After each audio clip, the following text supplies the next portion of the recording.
Hello and welcome to Editing with My Wife, now with more lies. My name's The Hooded Philosopher and I'm here with Cheesy Loops. So Cheesy Loops, tell me the truth. Do you love your family?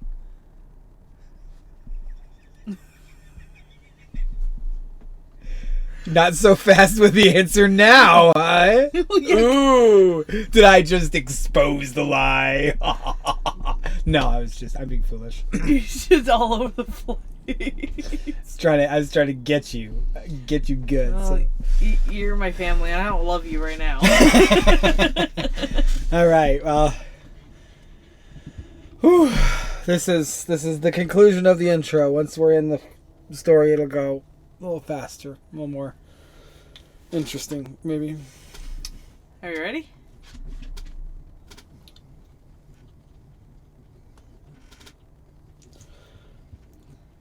Oh, wow, you're really weird today. Chapter 7. My belly's sour. Are you going to go throw up? No, but I want a ball. You want a ball.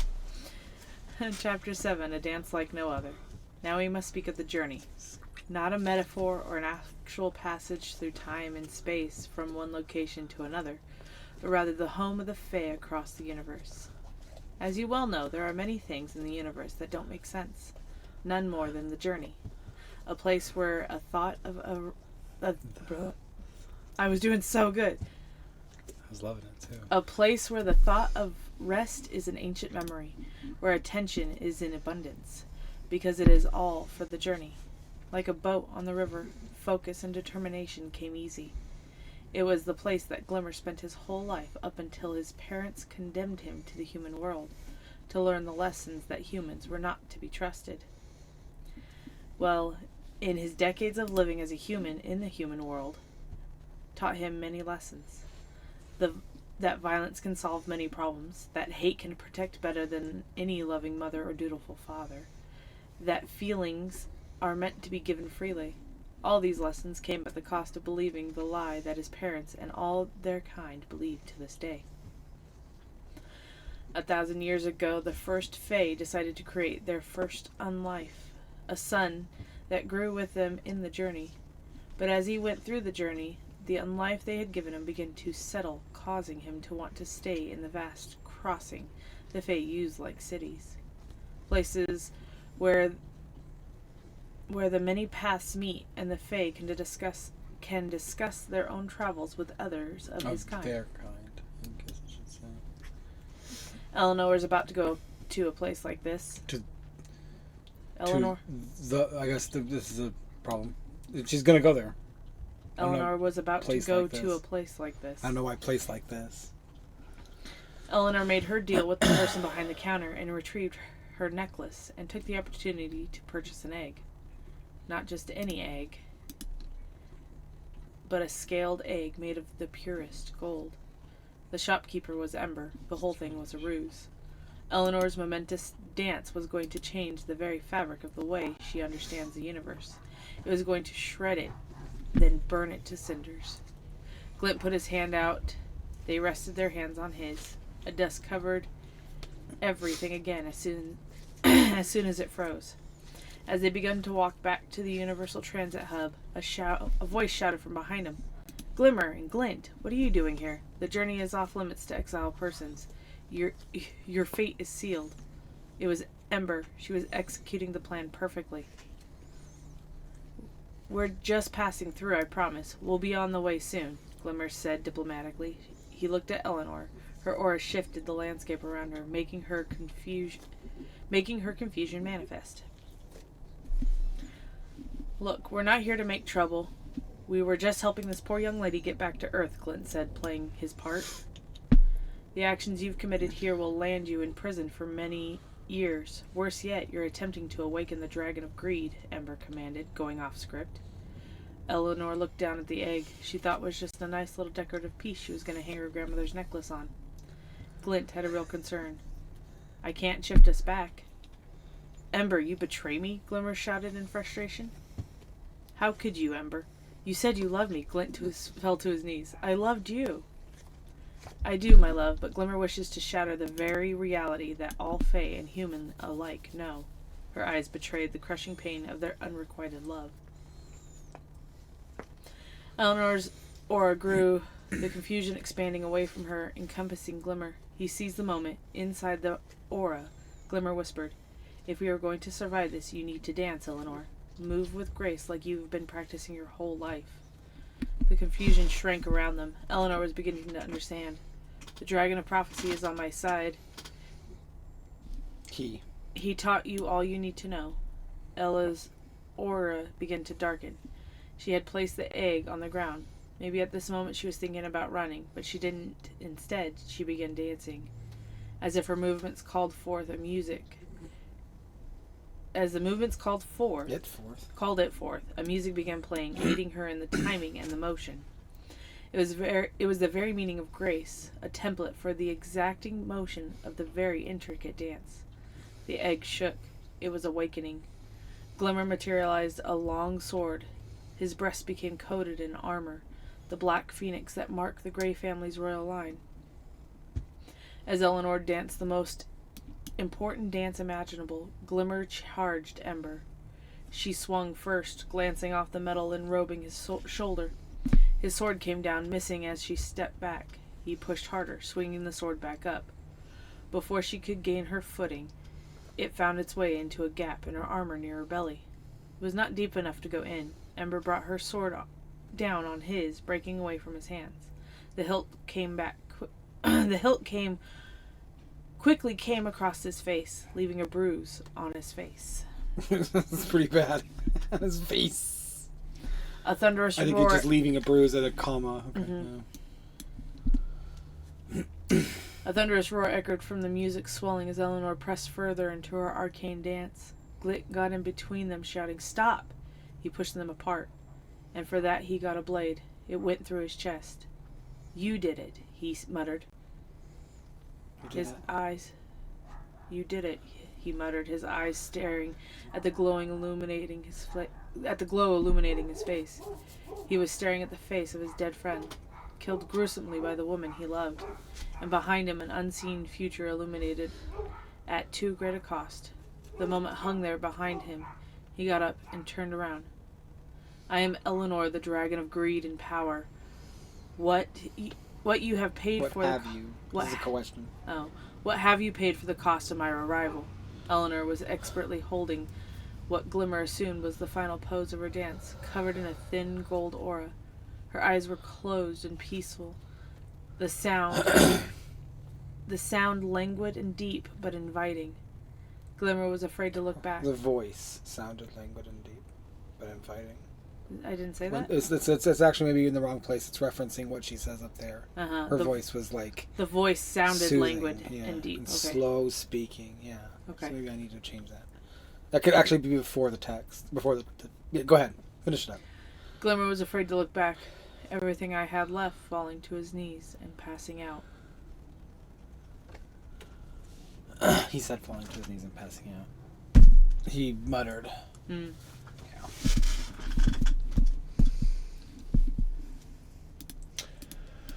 All right.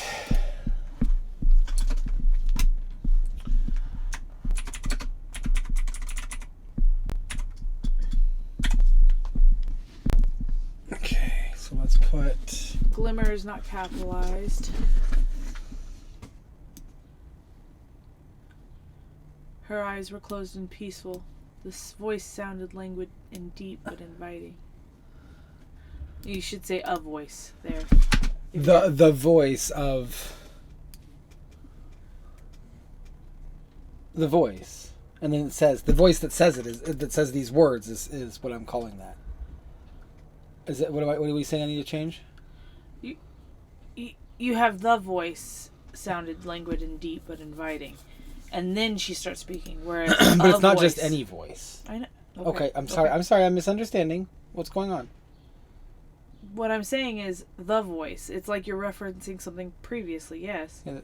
If you say a voice sounded languid and deep but inviting, I am Eleanor. Because he turns around. But why? That's what I don't care. I guess it can be. I didn't really think about it. Maybe is better. But he knew there was a voice there, so it's not just any voice. It's the voice. He knew there was a voice there? It was the voice. Okay, then of make Eleanor. it No. It doesn't matter. It really doesn't matter. I'm happy with that. Okay, and then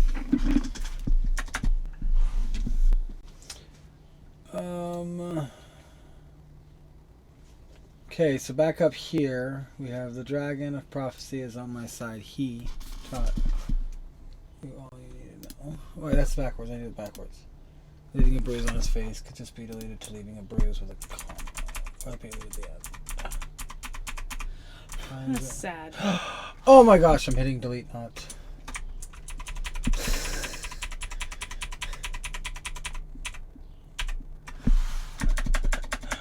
Whoops. Whoops is right. There's Grammarly finally acting it. It's not going to show up. There we go. Look at all this nonsense I made badly. I'm bad at this. You're horrible. You should quit. I should totally quit. You should totally quit. We'll never be here again. Sorry, guys. Bye. Uh-oh. What-oh? What? The more I use Grammarly, the more these are getting shifted out of place, and I don't know where they went. I don't know. Should I do it? Can't you just Control Z? Oh.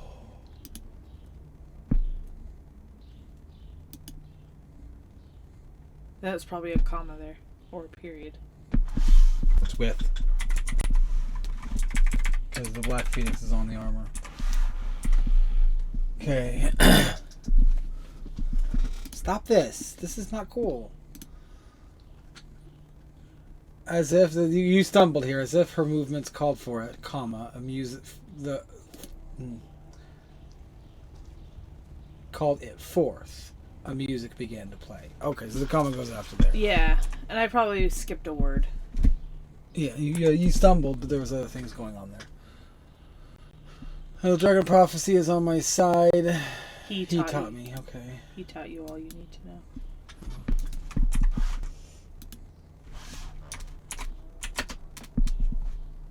Oh, and not a capital because this is middle of a sentence. Okay. Good addition. I'm happy with that nonsense. 4, and this one was thunderous. Let me just get these out of the way. Uh-huh. Yes, Her. Oh, but before she can gain full footing. Oh. I read it as her footing. oh. Because I wasn't sure what it was, what the word was. I just guessed Do we want to look on this combat that happened here? It's a huge chunk of combat. It's really sad. Well, you got to give up a lot when you're greedy. Like, why did Ember do that? It's in the third age. You get the answer. And Glint is gone. Is he? What's with the Fae?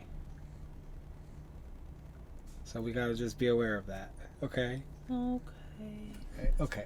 Everything is just happening.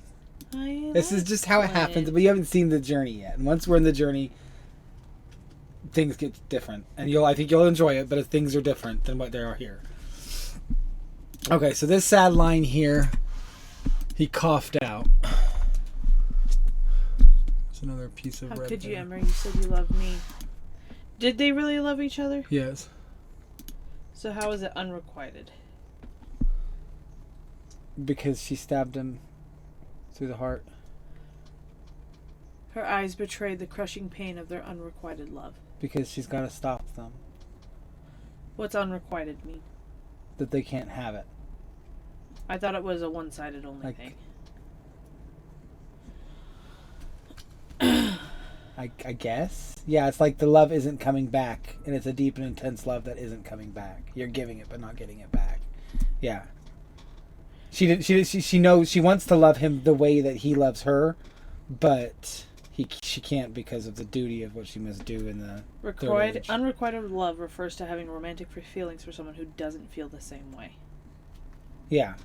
She doesn't feel the same way. No, they may disagree, but they both love each other. They love each other deeply. They disagree. There is something wrong here. I agree. Yep. So it's not unrequited.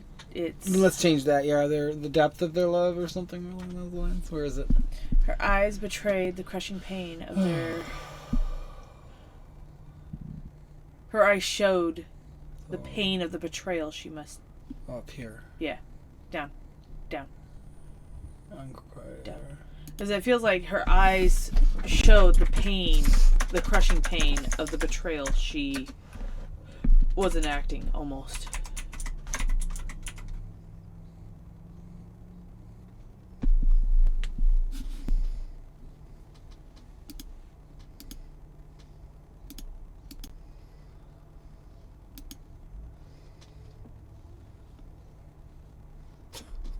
Okay. What? What? The line. I changed it. Her eyes betrayed the crushing pain of their desperate love? Is that any better? I don't know. I'm trying to figure out how to word this. Well, I said it like oh, 3 sorry. times. What? I'm an idiot. What?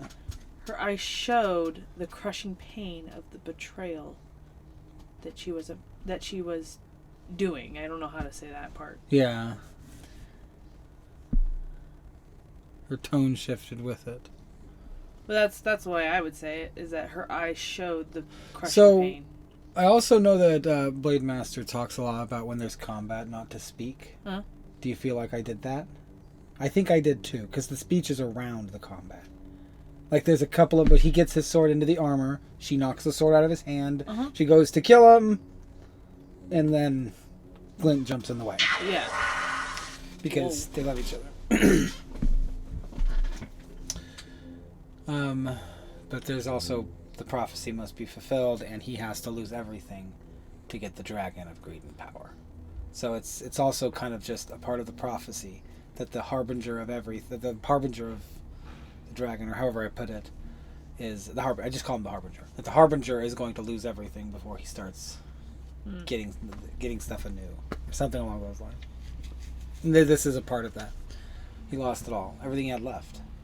He was an outcast in the Fey world, and the few Fey that were with him, one of them turned on him and killed the other. Oh, that's what you're saying to me when you hissed at me. Thank you. I'll get you on the charger. Sorry. Sorry. Okay. Nice. Are you following? Yeah. Yeah. Okay. So the combat... Why did he mutter you did it? Like, what is he saying there? The glow on his face was supposed to be what I'm talking about. I see. You did it. The dragon's in front of him and then he dies. Yeah. Because he has to lose everything. You're right. And the two people he have left from the Fey world, one betrays him and the other one, and kills the one that will continue to help him. Mm-hmm. Okay.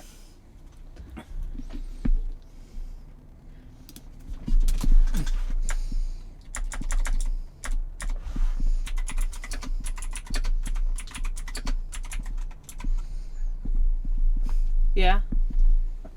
I think that's a good way. Her eyes betrayed the crushing pain of what she must do. It wants you to fix a like. Well, I thought I clicked it, but it just didn't click it. I don't know. Ember, you betrayed. Yes, this one here. Making her confusion manifest. What about it? Do you understand what's happening with her confusion in the aura? Because I don't know if I'm getting that across right. Right. So you know how the tightening is for anxiety? Yeah. Well, confusion warps the aura around it. It gets bigger as the confusion of her happens, and because she has the power of the dragon inside of her, it starts warping, and so her confusion is making everything else kind of look warped and twisted and confused. Are they in the journey right now? Not quite. They're using the power of the global animus with time stop, but they can't access the global animus. Or Glint maybe was betraying them because he didn't want to lose Ember. I don't know. Okay. I don't. Maybe it was all a ruse. It was all a ruse. That's what it was. It was the final bit of the ruse, and then Ember turns on them, which Glimmer didn't know was going to happen. Right. He just knew he was going to lose everything, so he didn't know what that was. What So as the making her confusion manifest is literal. Uh-huh. So. Yes. Her aura shifted the landscape around and her. You harden that thought. Yeah. You harden that thought with the Eleanor's aura grew. The confusion expanding away from her. Making her confusion manifest is literal. Should I say literally making her? Okay, no. okay. I mean that. Yeah, you mean that. So making her confusion manifest, and people can have a little bit of doubt. Okay. But when they go to read further down, they'll see that second instance of it getting bigger too. And she's more confused, and the dragon's starting to come out, but it disappears with the golden light. Okay. Eleanor was about to go to a place like this. Eleanor made her deal. Eleanor. There's too many Eleanors in that sentence. Yeah. Why did you highlight to go to a place? I'm trying to figure out the context here. Oh, they're talking about the journey. Yeah. Eleanor was about to go to the journey. I think I just wanted to change it to that.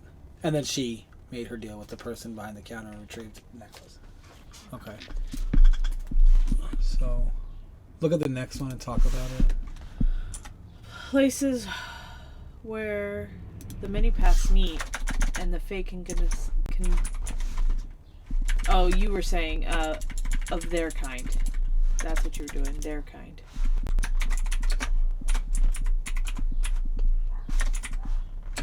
Get rid of like this.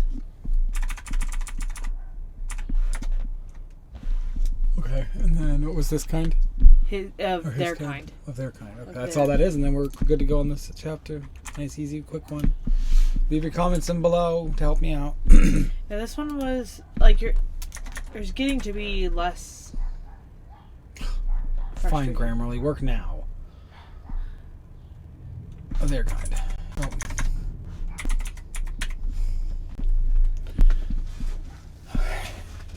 Should we maybe just really quickly discuss the top couple paragraphs because they can be quite toothsome? Yeah, not a metaphor or an actual passage through time and space from one location to another, but rather the home of the Fae across the universe. As you well know, many things in the universe don't make sense, none more than the journey. A place where the thought of rest is an ancient memory, where attention is in abundance because it is all for the journey. Like a boat on the river. Woo! Focus and determination came easy. It's kind of beautiful what this place is. It's a constant go. It's like there is no home. Mm-hmm. You're on the journey at all times. It's a river, and your party is the boat and the raft. There's no stopping it. You're doing it, and if you don't, then I don't know what would happen. It makes you wonder what the just doesn't do in these journeys. Like what? Well, you're gonna see. Yeah. You're gonna see 3 different areas in which people are like 3 cities. Yeah. These ages, they're 3 cities, kind of, in different times of the journey, up until they gave up on trying to communicate with the vile humans. Ooh, that got pretty close. Ooh. All right. What a weirdo. I think it's clear then. Yeah. No, this is probably most. Why is there a red spot here? I don't know. I think it was a... Many things in the universe don't make sense. Yeah. None more so than the journey. None more so than the journey. So don't think about it too hard is I think what I'm trying to say there. Yeah. Just kind of carefully take the words as a journey, as something to do. All right. Well, that's chapter 7? 8? What is this? 7? 6? If 7? you scroll up in the right page. Oh. Yes. A dance like no other. A dance like no other. And you don't describe her dance at all. No. I just tell you that the move is perfect. That's all. I'll let you... Oh, she's dancing while they're and then fighting. His music comes out and of it nowhere. almost is like... people say fighting is like dancing. And that there's not a whole lot of difference between a really good kung fu movie and a really good ballet. Yeah. Just rapidity, I guess. How fast it goes. And how aggressive it is. Yeah. Intention. No, but there's a lot of intention in ballet. That's where they both share it. Yeah, that's what I'm saying. There's very intention. Much so. Okay, well, thanks for watching. Have a good day. We'll see you again soon. We're going to try and get as many of these as we can out. Bye. Bye. My tummy doesn't feel very good. Why doesn't your tummy feel very good? Because it feels sour. What did I eat today? You ate meatloaf. Oh, yeah. It was heavy. And you didn't eat Maybe yesterday. it feels like a rock. And energy drinks.